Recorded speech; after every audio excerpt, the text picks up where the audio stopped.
Yesterday morning, my ex-husband's family had security go through my bags on their front lawn, checking if I'd stolen their silverware while 20 neighbors filmed with their phones.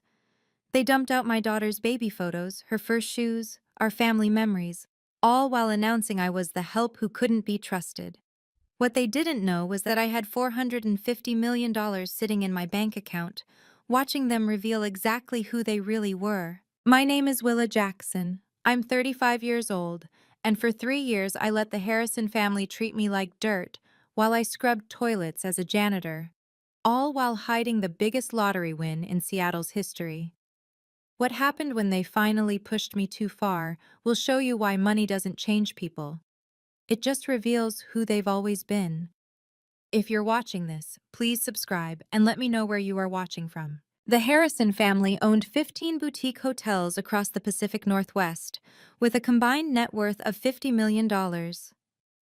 They lived in a 7-bedroom mansion overlooking Lake Washington, drove cars that cost more than most people's houses, and treated anyone making less than 6 figures like they were invisible. I'd been married to their son Daniel for 8 years before our divorce 5 years ago. During our marriage, I'd been the perfect daughter-in-law, organizing their charity events, managing their household staff, even helping Daniel get his MBA while I put my own career on hold. But after the divorce, when I took a janitor position at the Emerald Tower to support myself and Emma, I went from family member to family embarrassment overnight. The Emerald Tower stood 45 stories tall in downtown Seattle's financial district. Every night from 6 p.m. to 2 a.m., I cleaned the executive floors, the same floors where Seattle's millionaires and billionaires made deals that shaped the city.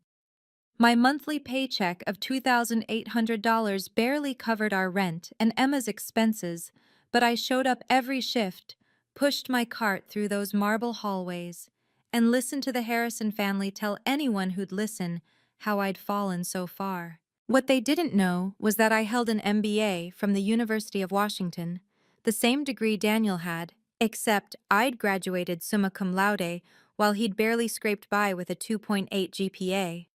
I'd hidden my education because I knew the moment they discovered it, they'd find new ways to humiliate me.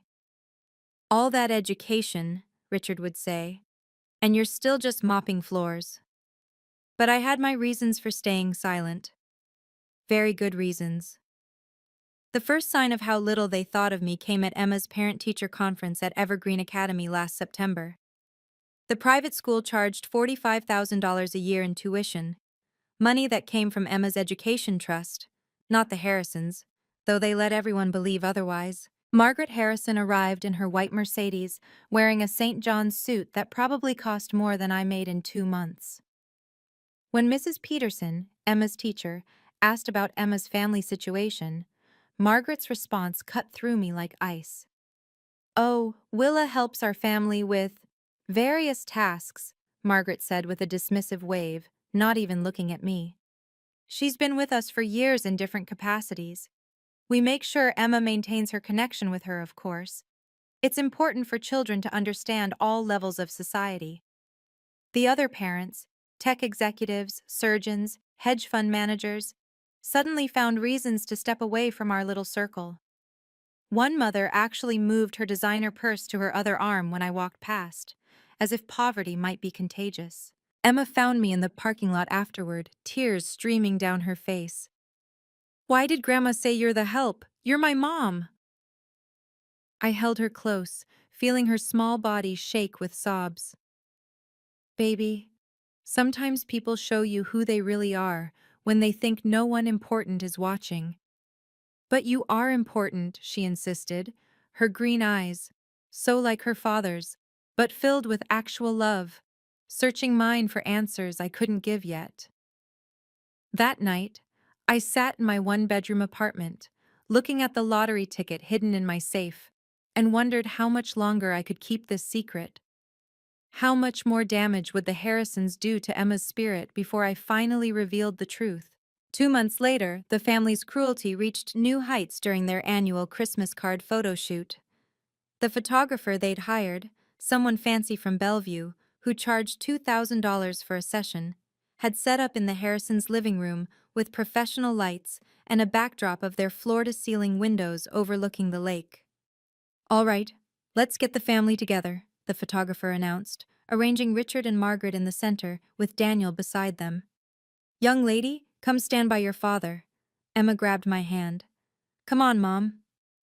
The photographer looked confused, glancing between me in my simple black dress and the Harrisons in their coordinated designer outfits.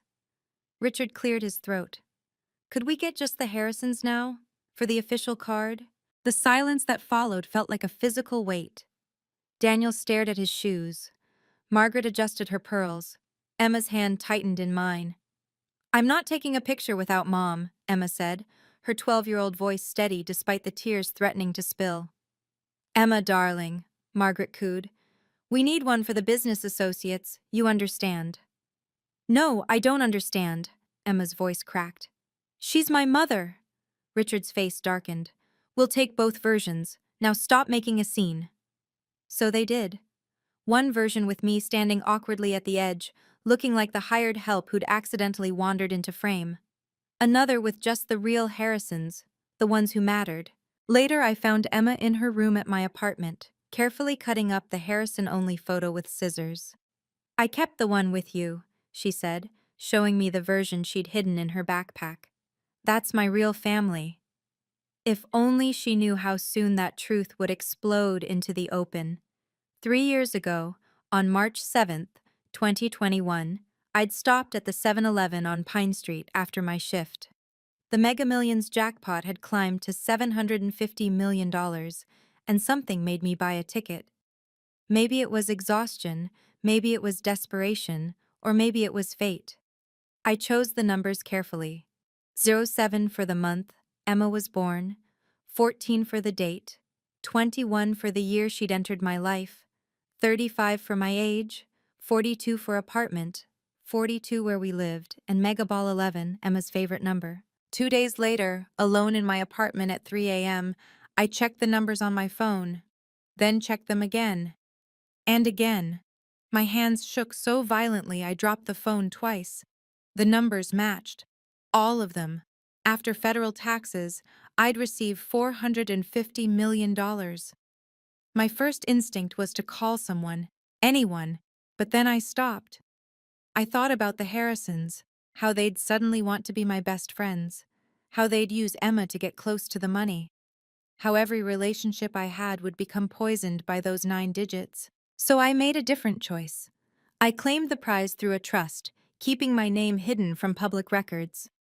I hired Catherine Moore, one of Seattle's top estate attorneys, and established the WJ Foundation with an initial funding of $100 million. The rest went into conservative investments and trusts. Sudden wealth destroys more families than poverty ever could, Catherine had warned me during our first meeting. "Are you sure you want to keep this secret?" I thought about Emma, about teaching her the value of hard work, about knowing who really loved us. "I'm sure," I told her. "Let them show me who they really are first." The email arrived last Tuesday at 11:47 p.m., just as I was finishing my shift at the Emerald Tower. The sender was Catherine Moore, and the subject line made my blood run cold. "Urgent, irregularities in Emma Jackson Trust Fund." I sat in the supply closet, reading on my phone with trembling hands. "Willa, our forensic accountant has discovered serious discrepancies in Emma's trust fund established by her late great-grandmother in 2020. As trustee, Richard Harrison has withdrawn $3.2 million over the past 24 months, transferring funds to Harrison Hotels under the guise of investment opportunities. These transfers appear to violate federal fiduciary laws. More concerning, Richard has initiated paperwork to transfer the remaining $1.8 million to an offshore account in the Cayman Islands. The transfer is scheduled for November 18th, 72 hours from now. If completed, recovering these funds becomes nearly impossible. Misappropriation of trust funds carries a federal sentence of up to 10 years. We need to act immediately. I read the attached documents 3 times, each page making me angrier. Bank statements showing massive withdrawals, forged investment documents, Emma's college fund, her future, her security, stolen by her own grandfather to prop up his failing hotels. My phone buzzed with another message from Catherine. I've prepared everything for legal action, but we need concrete evidence of intent. The anniversary gala in 3 days would be the perfect venue for a public revelation.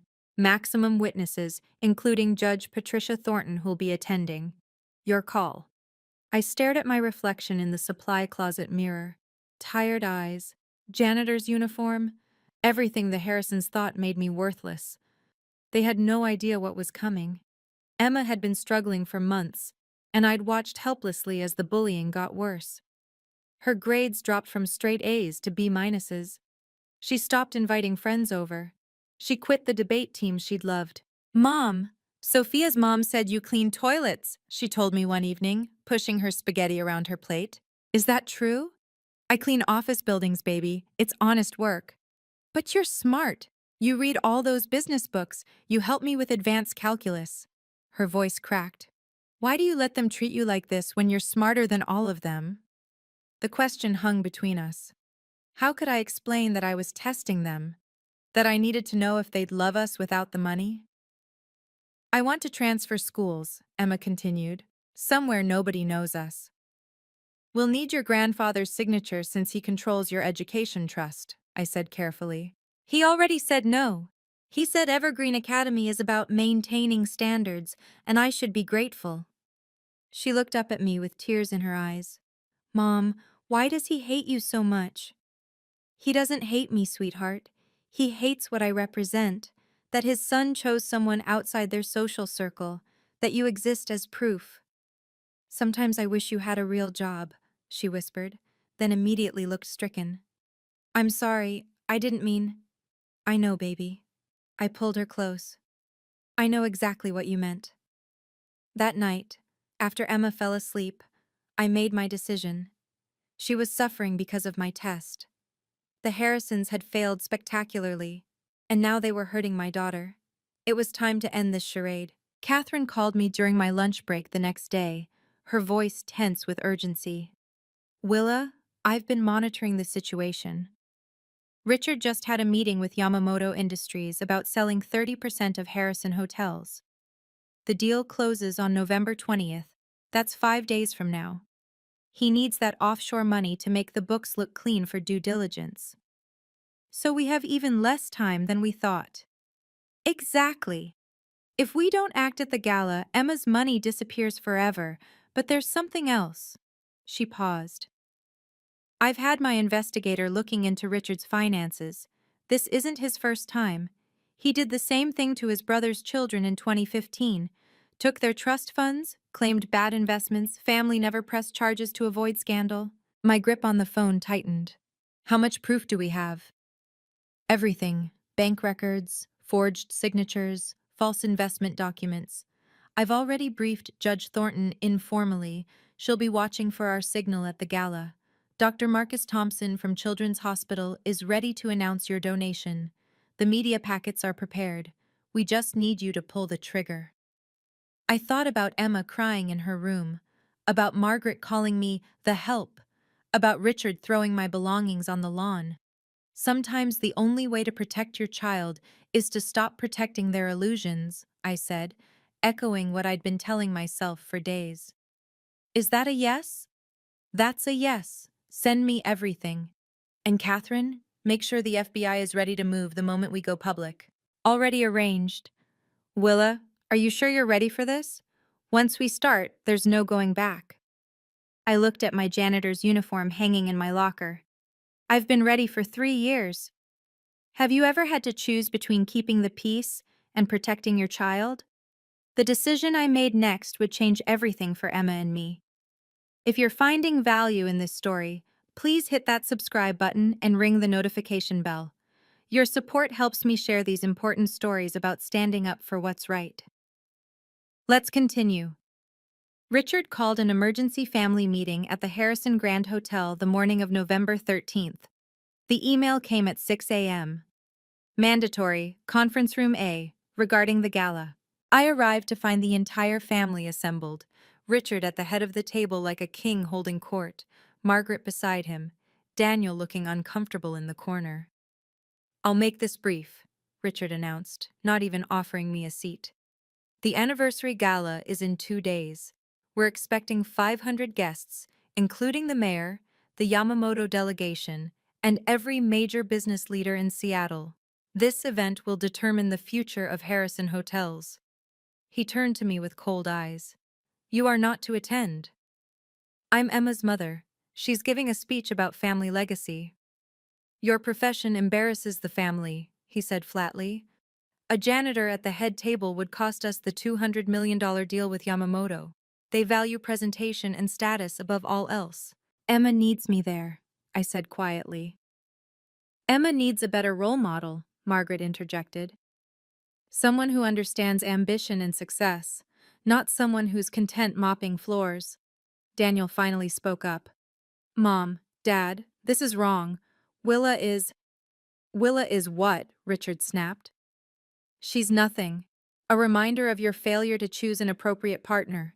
The help sitting at our family table, the investors would walk out. I stood slowly, maintaining eye contact with Richard. So, I'm banned from my daughter's important night because you're ashamed of honest work? You're banned because you're an embarrassment, he said simply. Accept it, or we'll revisit the custody arrangement. I'm sure the courts would be interested to know Emma's mother can barely afford rent. The threat hung in the air like poison gas. The confrontation escalated quickly, words flying like knives across the conference table. I'm Emma's mother, I stated firmly. Barely, Richard shot back. I have rights. You have nothing, Margaret sneered. Nothing but a mop and a bucket and a daughter who's embarrassed to bring friends home. This is wrong, I said, my voice steady despite the rage building inside me. This is business, Richard countered. Something you'd understand if you'd done anything with that brain of yours besides waste it. Emma needs me there. She asked me to be there. Emma needs a better role model, someone successful, someone who matters. I felt my hands clench into fists under the table. You'll regret this. Richard actually laughed. Is that a threat from the janitor? What are you going to do, refuse to clean our offices? Oh wait, you don't even clean our buildings. You're not qualified for that level. Know your place, Willa, Margaret added, examining her manicured nails. You're lucky we even let you see Emma. Most families would have cut you off completely after the divorce. Dad, stop, Daniel pleaded weakly. This has gone too far. What's gone too far is this charade. Richard stood, towering over me. You want to know the truth? Every time Emma sees you in that pathetic uniform, she dies a little inside. Every time her friends ask about her mother's job, she lies. You're not protecting her by staying in her life, you're humiliating her. The words hit exactly where he intended, but I didn't flinch. I didn't cry. I just stared at him with calm eyes, memorizing this moment. Are we done here? I asked quietly. Almost. He smiled coldly. Security will escort you out. Margaret reached into her designer purse and pulled out a check, sliding it across the conference table toward me. The amount read $50,000. This is more than you make in 2 years, she said with a practiced smile. Take it. Move to another state. Start fresh. Find a nice janitor to marry. Emma can visit you during summers once she's older and understands why this was necessary. I picked up the check, examining it carefully. And in exchange, you sign away any informal visitation rights. You don't contest when we enroll Emma in boarding school in Switzerland next year. You don't show up at family events. You fade away quietly. Like I never existed, I said. Exactly. Be smart for once, Willa. This money could change your life. Daniel stood abruptly. Mom, you can't buy her off like she's some... Like she's what? Richard interrupted. An employee?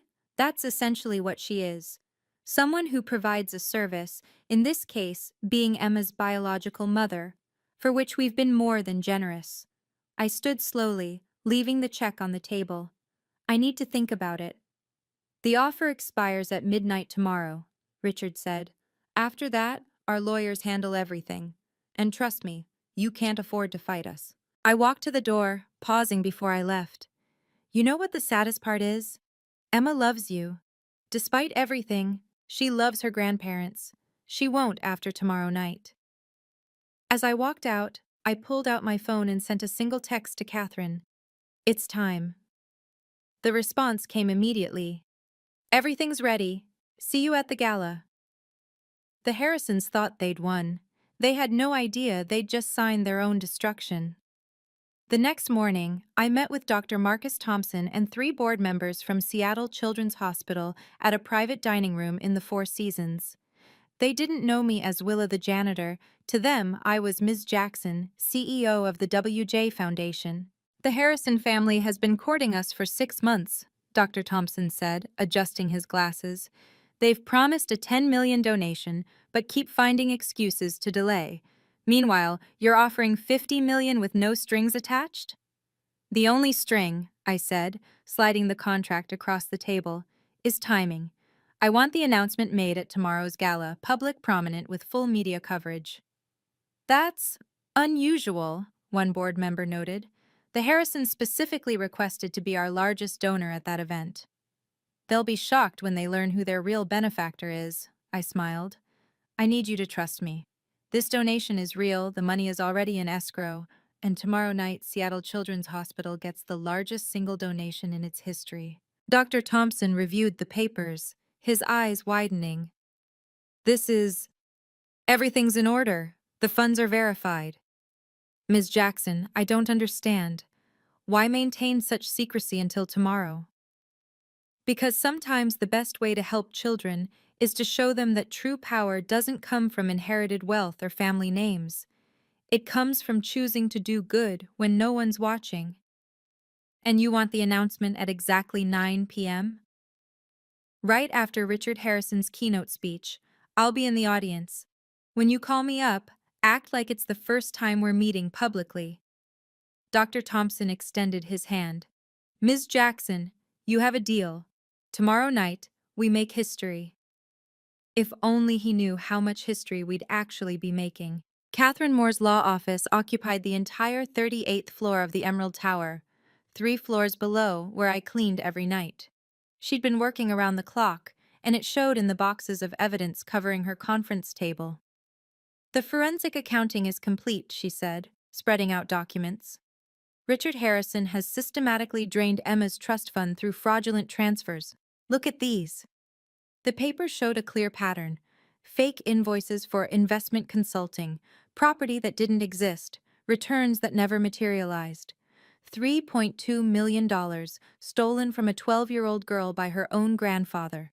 The FBI Financial Crimes Unit has been investigating Harrison hotels for 6 months based on my tips, Catherine continued. They were waiting for concrete evidence. This is it. The moment you go public, they move in. And the media packets? 50 folders prepared for the major outlets. Each contains copies of the embezzlement evidence, your lottery win documentation, and a timeline of the Harrison family's treatment of you. The Seattle Times already has a reporter assigned to the gala specifically to watch the Harrisons. She pulled out another document. There's something else. Daniel came to see me yesterday. I looked up sharply. What? He's been documenting his father's crimes for 2 years. He wants to testify. He says he's tired of being a coward. And you believe him? I believe the recordings he provided, Richard admitting to the theft, planning to blame bad investments if caught. It's all here. She tapped a USB drive. Your ex-husband might be weak, but he's not evil. He wants to do right by Emma. I stared at the mountain of evidence. Once we start this, there's no stopping it, Catherine finished. Are you ready? I've been ready for 3 years. Emma found me in my apartment after school, her backpack dropped carelessly by the door. She looked older than her 12 years, worry etched into features that reminded me painfully of Daniel's better qualities. Mom, I need to ask you something, she said, sitting beside me on our worn couch. And I need you to tell me the truth. Always, baby. I heard Grandpa on the phone yesterday. He was panicking about someone named WJ. He said WJ is going to ruin everything and we can't let WJ near the gala. Then Grandma said something about WJ having more money than God. She paused, studying my face. Mom, are you WJ? I took her hands in mine, feeling their slight tremor. What makes you think that? Because you're the only person who scares them. Not Dad, not their lawyers, not even the mayor. Just you. And you're different lately. Calmer, like you're waiting for something. You're very observant. Mom, please. I know you're hiding something big. I see you reading those financial documents when you think I'm asleep. I found the business card for Catherine Moore, one of Seattle's most expensive lawyers. Janitors don't have lawyers like that unless… Unless what? Unless they're not really janitors. Her green eyes searched mine. Mom, are you rich? Is that why you're not worried about their threats? I pulled her close, kissing the top of her head. Baby, after tomorrow night, no one will ever disrespect you or me again. I promise you that. So you are WJ? Tomorrow night, sweetheart. Everything becomes clear tomorrow night. But tonight, I need you to trust me. Can you do that? She nodded against my shoulder. I love you, Mom. Janitor or CEO or whatever you are. I love you too, baby. More than all the money in the world. The morning of November 15th started with Richard's final act of cruelty. I'd gone to the Harrison mansion to collect Emma's dress for the gala, hoping to slip in and out quietly. Instead, I found Richard on the front lawn with an audience of at least 10 neighbors, their phones already recording. Perfect timing, Willa, he announced loudly. We're just clearing out some trash. My personal belongings, photos from my marriage, Emma's baby books, even Christmas ornaments we'd collected as a family, were scattered across the manicured lawn. Security guards stood ready, as if I were some kind of threat. These are Emma's things too, I said calmly, kneeling to pick up a photo of her first birthday. Janitor belongings on the curb where they belong, Richard proclaimed to his audience. This is what happens when you don't know your station in life. Margaret emerged from the house carrying my old jewelry box, a gift from Daniel's grandmother. She opened it theatrically, dumping the contents onto the grass. Costume jewelry, how fitting. The neighbors whispered among themselves, phones capturing every humiliating second. I recognized most of them from school events, charity galas, the country club Daniel still attended. But Mrs. Thompson from next door stepped forward. Richard, this is unnecessary. It's necessary to maintain standards, Patricia. You'll understand when your daughter brings home someone inappropriate. I continued gathering items in silence, my movements deliberate and dignified. Each photo, each memory collected with the same care I used cleaning office buildings. Let them record. Let them watch. In 8 hours, these same people would witness something very different. Security, check her bags, Margaret ordered. Make sure she hasn't taken anything valuable. The guards reluctantly searched through Emma's baby clothes and family photos while 20 people watched. The security guards emptied my bags onto the driveway, pawing through Emma's baby shoes and the photo albums I'd tried to save. Margaret stood over them like a supervisor pointing at items. Check that frame. It looks like real silver. And that book, make sure she didn't hide anything inside. Mrs. Harrison, the head of security said uncomfortably, there's nothing here but personal items. Check everything. We can't trust someone of her background.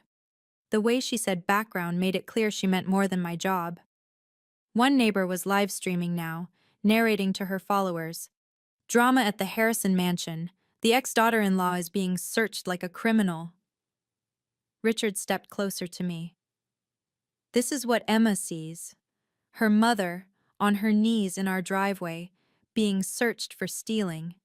How do you think that makes her feel? I looked up at the house and saw her.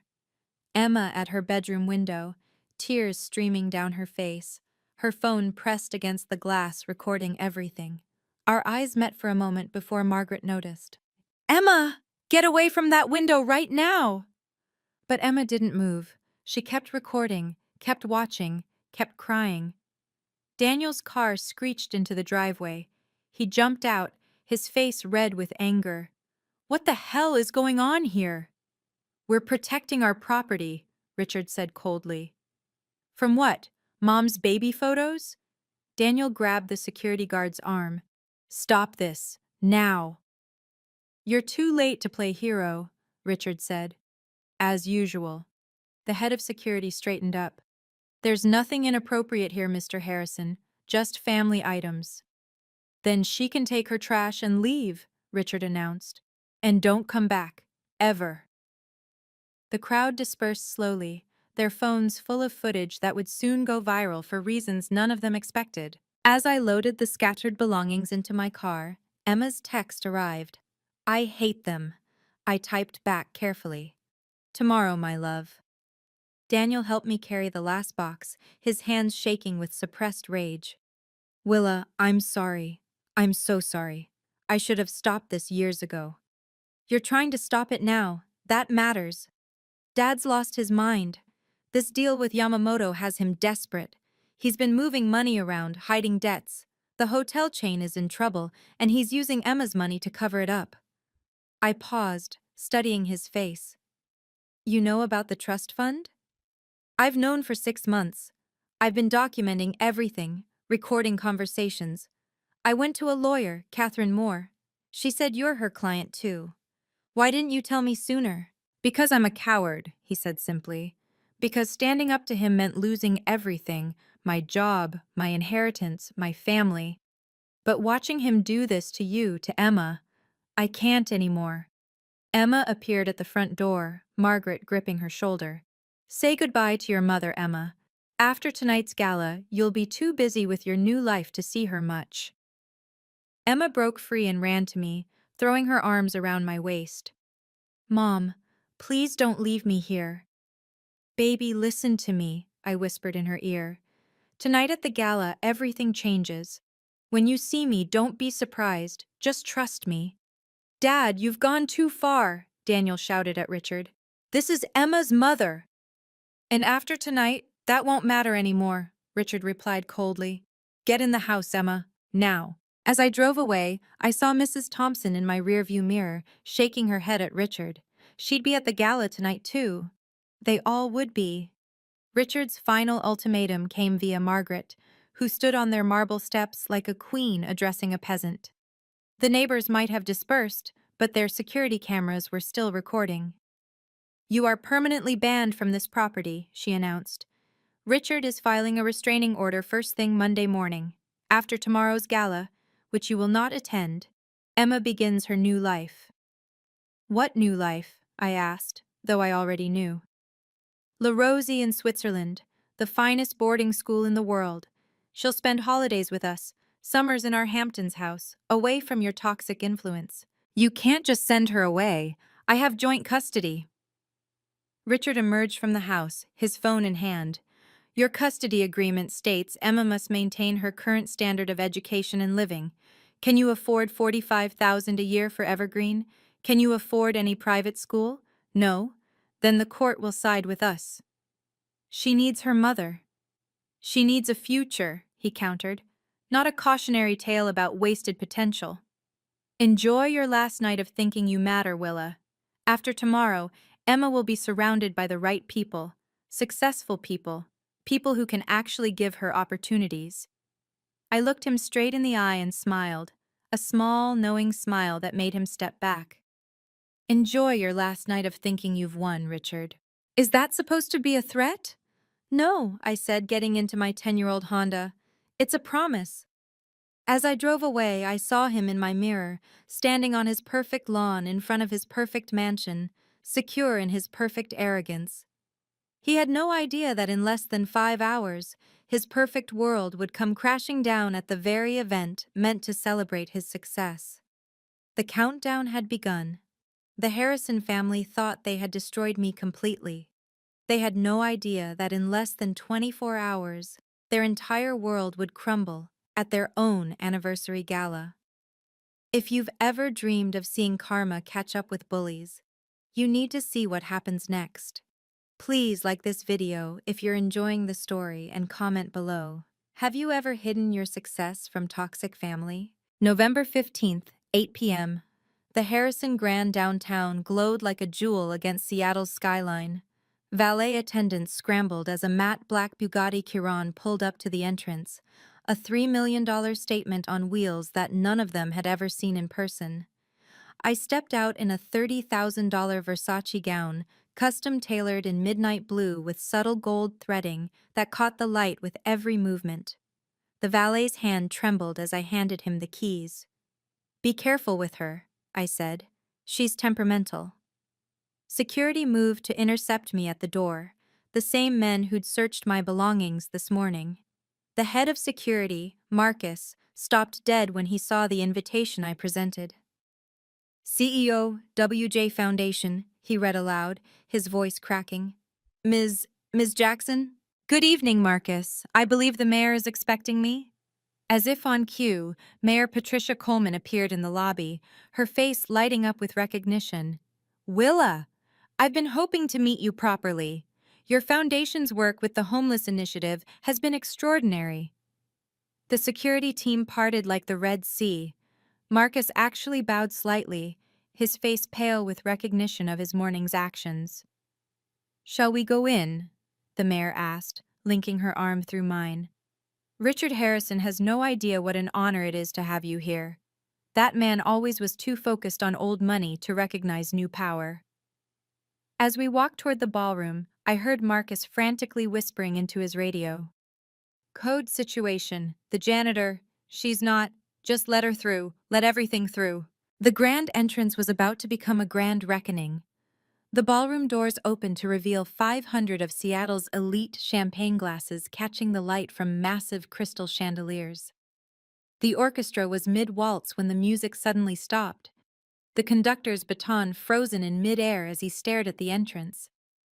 The silence rippled outward like a stone dropped in still water. Whispers rose and fell. "Who is that? Is that Versace? She came with the mayor?" At the head table, Richard and Margaret Harrison stood frozen like ice sculptures.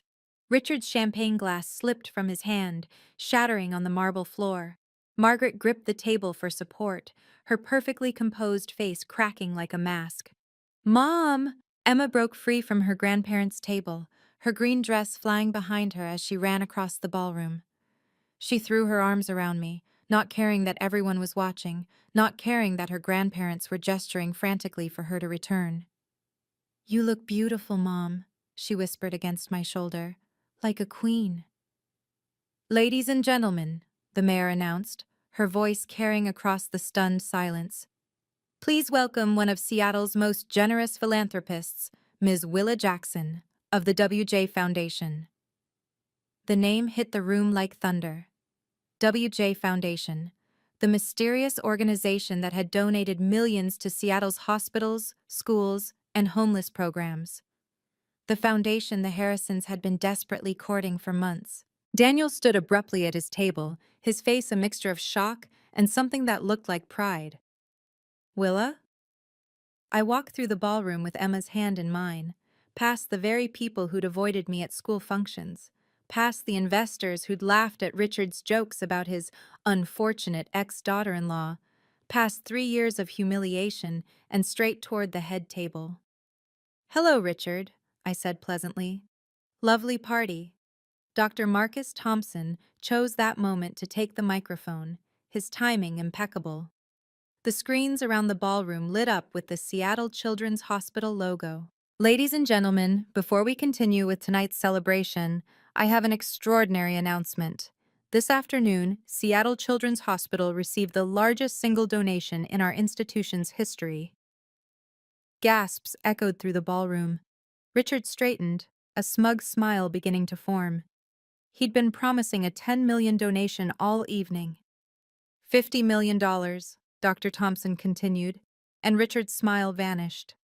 "This transformative gift will fund our new pediatric cancer wing, provide free treatment for thousands of uninsured children, and establish the Emma Jackson Center for Childhood Development." The Emma Jackson Center. My daughter's name on a building. Emma gasped beside me, her hand squeezing mine. "Please join me in thanking our incredible benefactor." Dr. Thompson raised his champagne glass toward me. Ms. Willa Jackson, CEO of the WJ Foundation, whose assets exceed $100 million in charitable giving. The giant screens displayed the signed contract, the check, and a photo of me with the hospital board from this morning. Margaret Harrison collapsed into her chair, requiring immediate medical attention from a guest who happened to be a doctor. I walked to the stage, each step measured and deliberate. The same woman they'd called the help yesterday. The same woman they'd searched for stealing this morning. The same woman they'd banned from their lives. "Thank you, Dr. Thompson," I said into the microphone, my voice steady and clear. "I've had the privilege of working as a janitor at the Emerald Tower for the past 3 years. It's honest work that I'm proud of. What many of you don't know is that 3 years ago, I won the Mega Millions lottery, $450 million after taxes." The room erupted. Phones appeared, recording everything. Several investors at the Yamamoto table were frantically texting, their eyes moving between me and Richard. I kept working because I wanted my daughter to understand the value of hard work, and perhaps, I looked directly at Richard, to see people's true character when they think you have nothing to offer them. I stood at the podium, 500 pairs of eyes fixed on me, the weight of 3 years of silence finally lifting from my shoulders. "Money doesn't change who you are," I continued, my voice carrying clearly through the hushed ballroom. "It reveals who you've always been. For 3 years, I've watched how people treat someone they consider beneath them. I've been called the help, been searched for stealing silverware, been banned from family photographs. On the screens, photos appeared, security footage from this morning's humiliation, screenshots from the neighborhood Facebook page mocking me, even the Christmas card showing both versions, with and without me. But I've also seen extraordinary kindness from unexpected places. My colleagues at the Emerald Tower who shared their lunches when they thought I couldn't afford my own. Teachers at Evergreen Academy who privately tutored Emma for free, thinking I couldn't pay. The neighbors who stood up for me despite social pressure. Mrs. Thompson from the Harrisons' neighborhood raised her glass toward me, tears in her eyes. I established the WJ Foundation to give back to this community, to support those who work hard but struggle to get ahead. Every dollar has gone to help real people with real needs, not to maintain appearances or buy social status, but to make actual change. Richard stood abruptly, his face purple with rage. "This is ridiculous. You can't possibly—" "Mr. Harrison," I interrupted calmly, "I believe you've been trying to contact WJ Foundation for months about a donation. My assistant has your 47 emails, 16 gift baskets, and 3 offers for board positions in exchange for funding. All rejected, of course." Nervous laughter rippled through the crowd. Several board members from Harrison Hotels shifted uncomfortably. "My daughter Emma has taught me what really matters," I continued, looking at my beautiful girl. "She loved me when I was married to her father, and she loved me just as much when I was cleaning offices. That's real wealth, being loved for who you are, not what you have." The Yamamoto investors were openly frowning at Richard now, whispering among themselves. The deal was crumbling before his eyes. Catherine Moore stepped onto the stage, her presence commanding immediate attention. In her hands were documents that would destroy the Harrison empire. "Ladies and gentlemen, I'm Catherine Moore, attorney for Ms. Jackson and Emma Jackson. What I'm about to reveal involves federal crimes that cannot go unaddressed." The screens changed to display bank statements, forensic accounting reports, and a timeline of theft. Richard tried to move toward the exit, but security, the same security who'd searched me this morning, blocked his path. Richard Harrison, as trustee of Emma Jackson's $5 million trust fund, has embezzled $3.2 million over the past 24 months. These funds, left by Emma's great-grandmother, were systematically stolen to cover Harrison Hotel's mounting debts. Gasps and outcries filled the room. Phones were recording from every angle. The Seattle Times reporter was typing furiously. "The evidence is irrefutable," Catherine continued. "Forged documents, fraudulent transfers, false investment reports. The FBI has been notified and will be executing warrants tomorrow morning." "This is lies," Richard shouted. I invested that money for Emma's future. Into offshore accounts in the Cayman Islands? Catherine asked, displaying the transfer documents. Scheduled for permanent transfer in less than 48 hours? Margaret fainted again, this time requiring actual paramedics. The Yamamoto delegation stood as one and walked out, their contempt evident. $200 million walked out with them. Mr. Harrison, Catherine announced, you have 24 hours to return the funds in full before federal charges are filed. Embezzlement, wire fraud, breach of fiduciary duty. You're looking at 10 to 15 years in federal prison. Daniel stood up at his table. I have recordings, Dad. 2 years of recordings. Every admission, every crime, I'm testifying. Richard's face went from purple to white. He looked around the room for allies and found none. The ballroom erupted into chaos. The Yamamoto investors were already at the door, their lead representative turning back to announce, Harrison Hotels can forget any partnership with Yamamoto Industries. We do not associate with criminals. Board members from Harrison Hotels surrounded Richard like sharks smelling blood. Emergency meeting now, shouted Patricia Blackwell, the lead independent director. Richard, your resignation, tonight, or we call the shareholders. Margaret, revived but hysterical, grabbed at my dress. Please, Willa, please, we didn't mean it. We're Emma's family. You threw my belongings on your lawn this morning, I said quietly. You called me trash. You tried to steal my daughter and her inheritance. The company will collapse, she wailed. 15 hotels, thousands of employees. The company will survive, Daniel said, stepping forward. Under new management. Ethical management. He looked at his father. I've already spoken to the board. They're prepared to name me interim CEO, conditional on full cooperation with authorities and immediate restitution of Emma's trust. You, Richard snarled at his son. You pathetic, weak. I'm the one who documented your crimes, Daniel said firmly. I'm the one with the recordings. I'm the one trying to save what's left of our family's reputation. 3 board members physically restrained Richard as he lunged toward Daniel. Security moved in, Marcus, who'd searched my bags this morning, now reading Richard his rights as a citizen's arrest for attempted assault. This is your fault, Richard screamed at me. You did this. No, I said calmly. You did this the moment you decided to steal from a 12-year-old child. I just made sure everyone knew about it. The Seattle Times photographer captured the moment perfectly. Richard Harrison, patriarch of an empire, being escorted out of his own gala in disgrace. My legal team moved with precision, serving papers before the guests could even process what they'd witnessed. Catherine's associates spread through the ballroom like a well-orchestrated dance. Mr. Harrison, Catherine announced, loud enough for everyone to hear, you're being served with multiple actions: petition for immediate return of embezzled funds, motion for full custody of Emma Jackson to her mother, restraining order preventing you from coming within 500 feet of either Ms. Jackson or Emma. The court officer who'd been quietly waiting in the corner stepped forward with official documents. These orders are effective immediately, signed by Judge Patricia Thornton 1 hour ago. Judge Thornton herself stood from her table, her voice carrying judicial authority even at a social event. I reviewed the evidence this afternoon. It's overwhelming. Mr. Harrison, I suggest you get a very good lawyer. Additionally, Catherine continued, Harrison Hotel's accounts are frozen pending investigation. The only way to unfreeze them is immediate restitution of the stolen funds. Richard's lawyer, who'd been enjoying the free champagne, went pale. Richard, they can't just... They can and they did, Catherine cut him off. Federal jurisdiction, interstate wire fraud. The FBI will be at your offices at 9 a.m. tomorrow.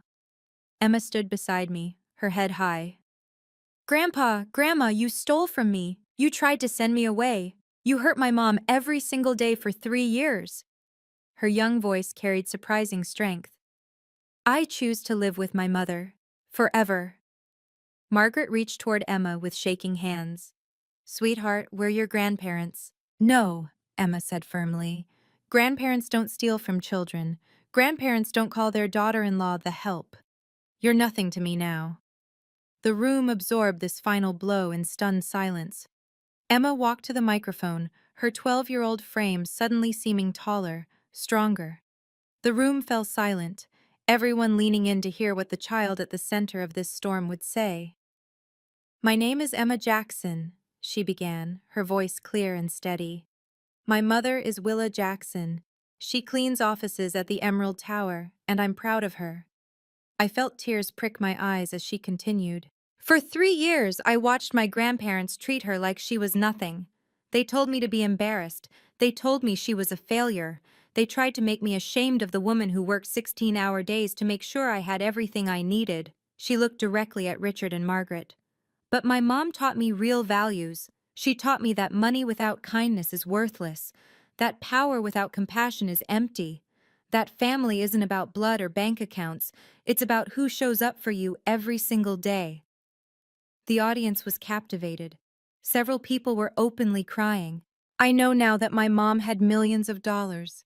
She could have quit her job, could have thrown money at every problem, could have destroyed my grandparents years ago.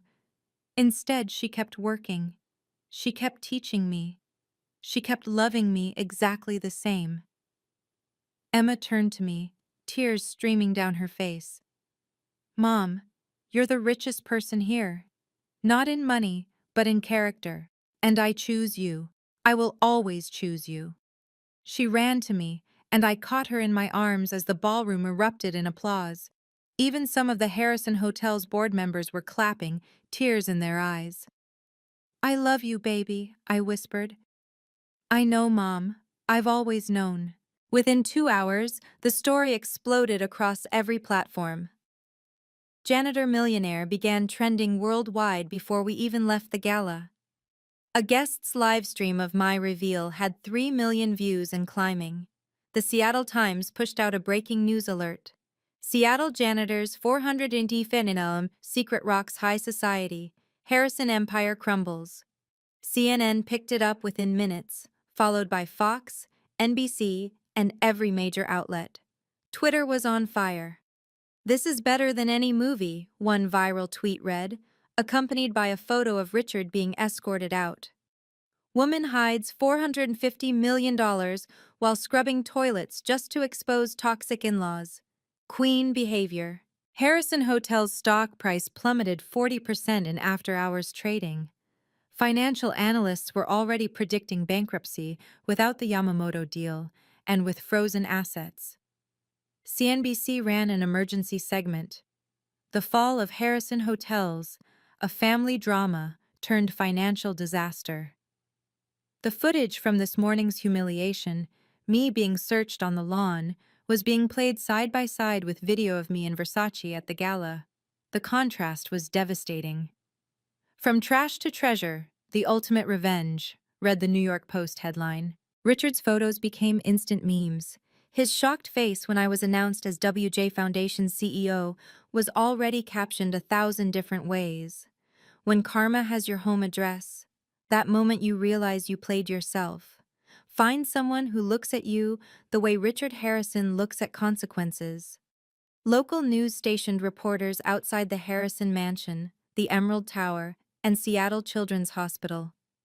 Dr. Thompson gave interviews praising the donation and confirming that yes, the janitor who cleaned nearby offices was their largest benefactor ever. By midnight, the video had 50 million views across platforms.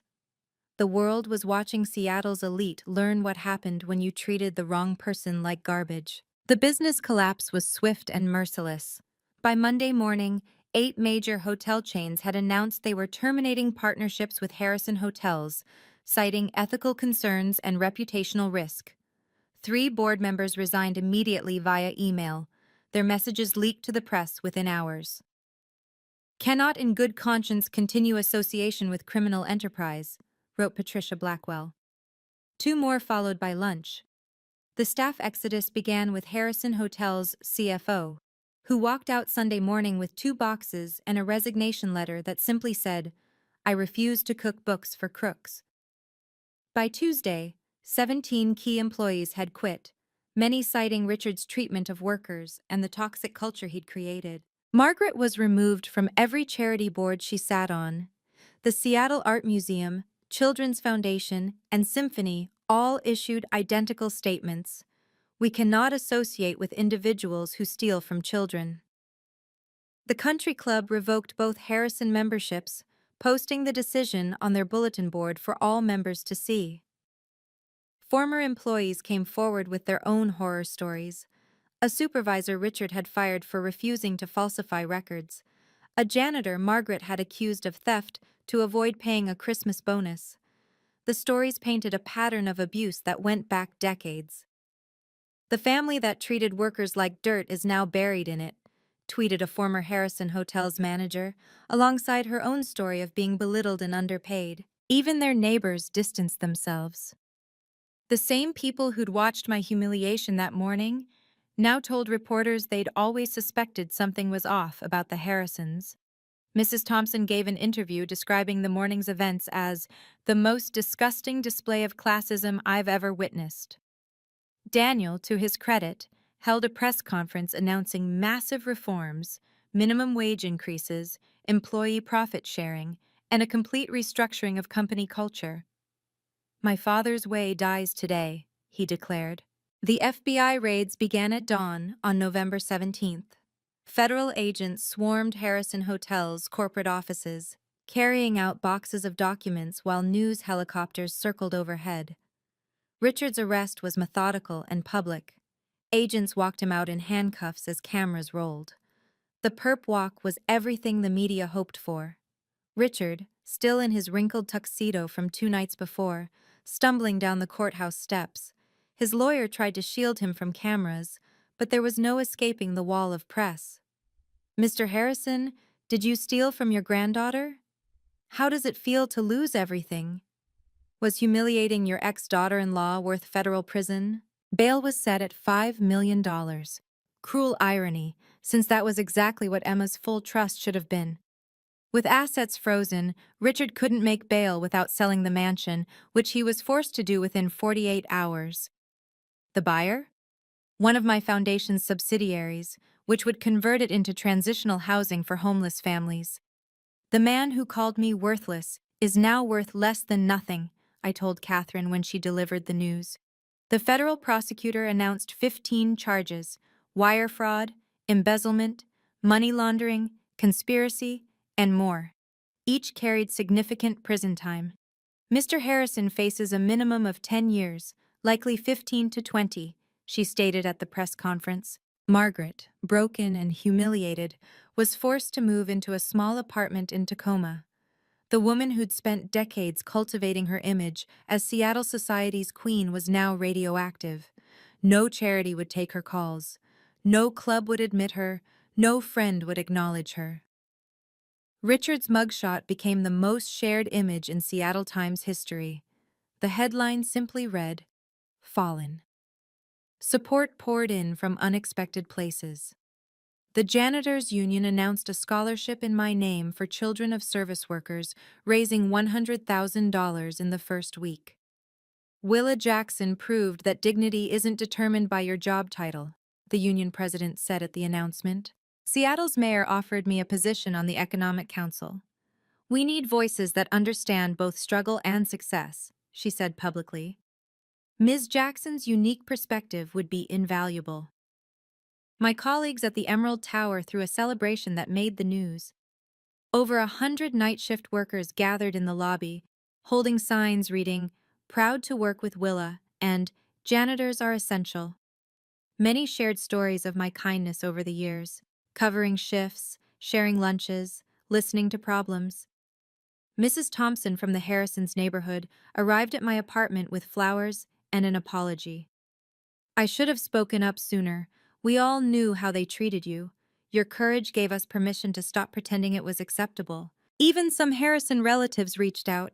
Daniel's aunt Sarah called from Portland.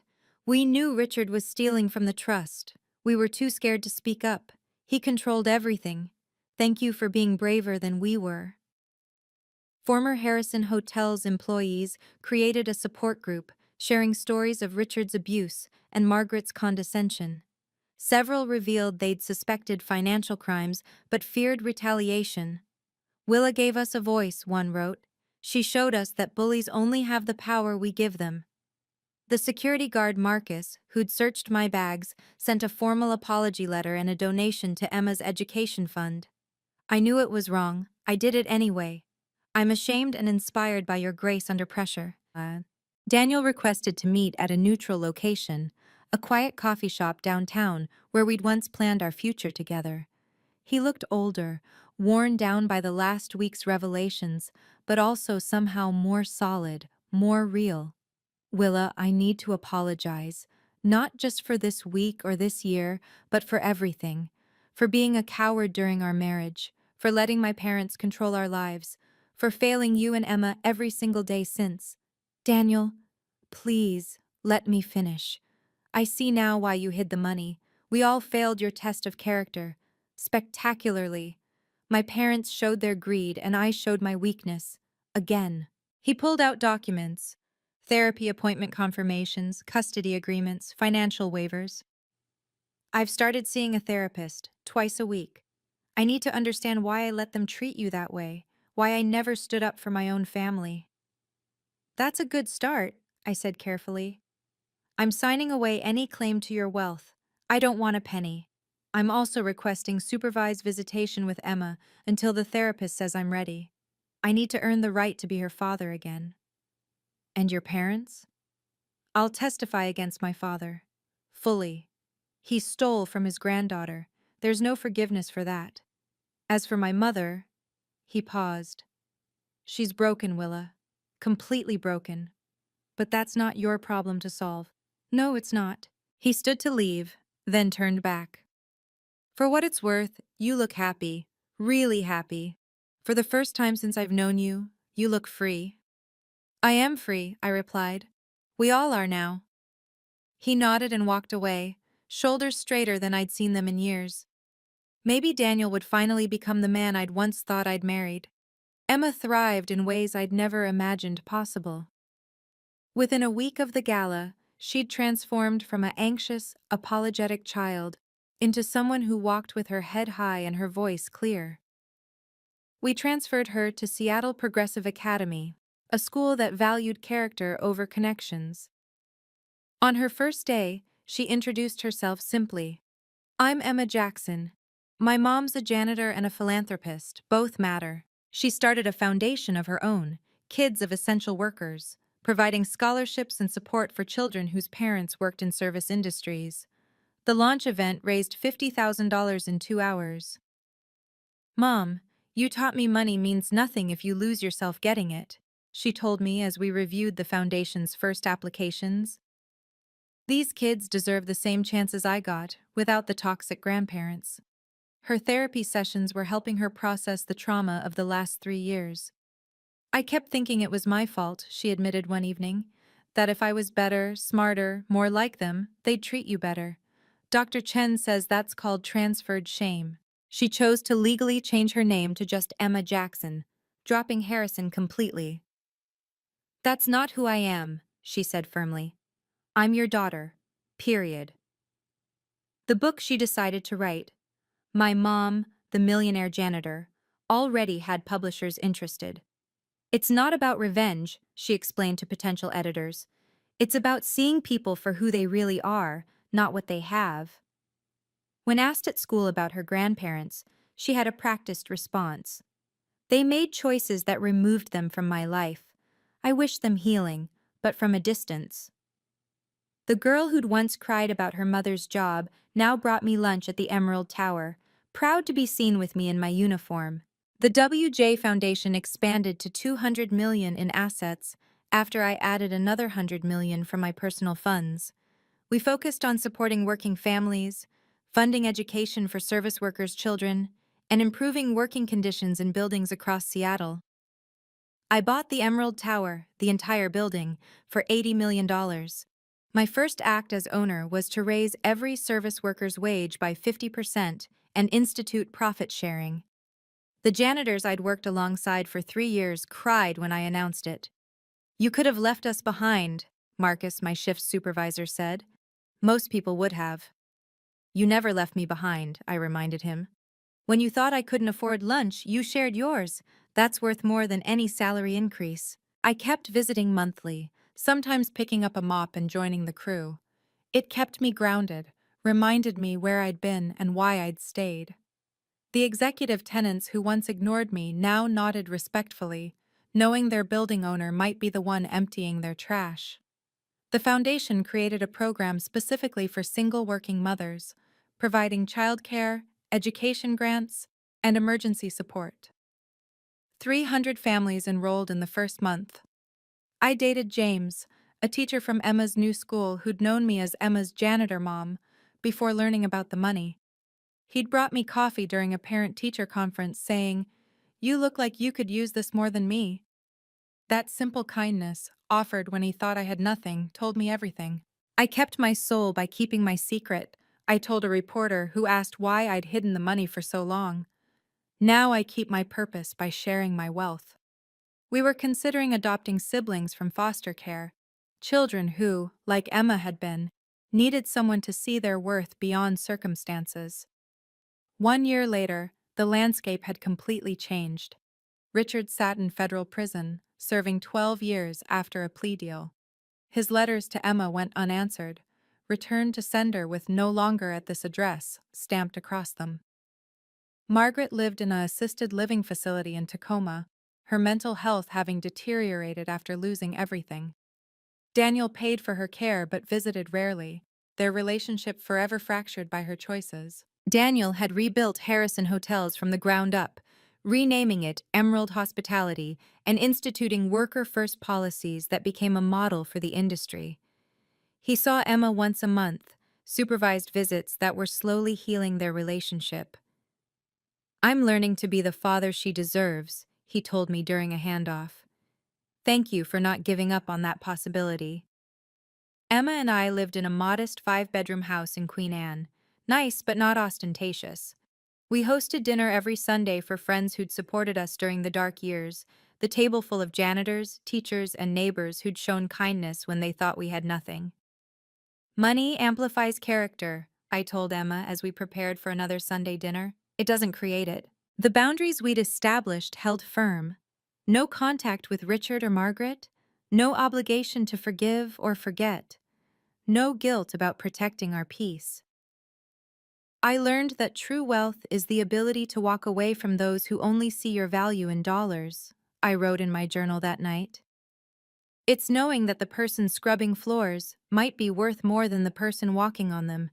It's teaching your child that respect isn't earned by bank accounts, but by how you treat people who can do nothing for you. The Harrisons had taught me that, just not the way they'd intended. Thank you for joining me on this journey from humiliation to vindication. If this story resonated with you, please subscribe and share it with someone who needs to hear that their worth isn't determined by their job title or bank account. Comment below with your thoughts. Have you ever hidden your success to test someone's character? Remember, you teach people how to treat you by what you accept. Until next time, know your worth.